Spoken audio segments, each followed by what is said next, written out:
L'Union nationale pour l'indépendance a pour slogan « Confortant notre souveraineté ». Pourquoi ? Le 12 mai s'ouvrira la dernière mandature de l'accord de Nouméa qui consacrera la deuxième et éventuellement la troisième consultation sur l'accession de notre pays à la pleine souveraineté. La liste unie vous propose de partager et continuer à porter une ambition qui n'est pas une promesse puisqu'elle est en construction depuis 30 ans maintenant. Une ambition à laquelle l'accord de Nouméa a donné un sens historique, un contrat social et la refondation de liens nouveaux.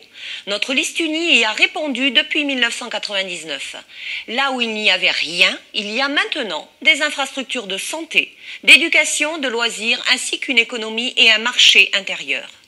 Une ambition à laquelle l'accord de Nouméa a donné aussi un sens politique, la décolonisation.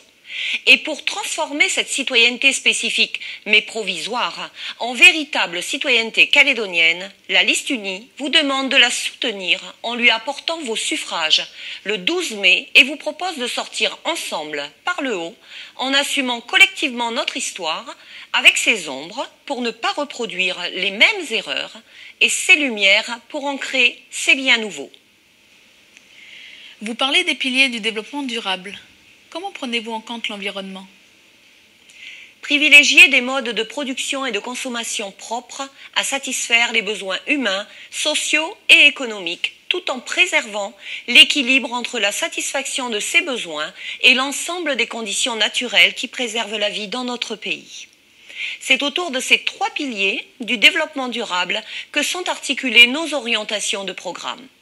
La province Nord, comme la Nouvelle-Calédonie, dispose d'un environnement naturel, riche et exceptionnel.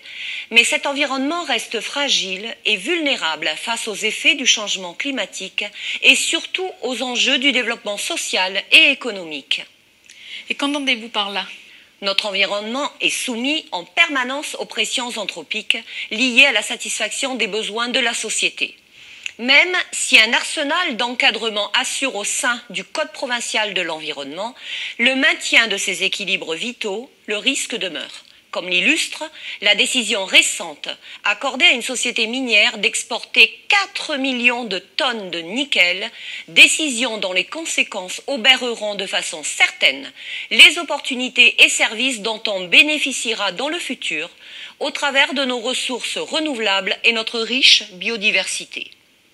Pour dire stop à la politique de la terre brûlée, témoignez de votre soutien aux porteurs de la doctrine nickel en votant pour la liste unie. Le 12 mai, je vote uni. Le 12 mai 2019, je vote uni. Bulletin jaune. Le 12 mai, je vote uni. Le 12 mai, on vote uni.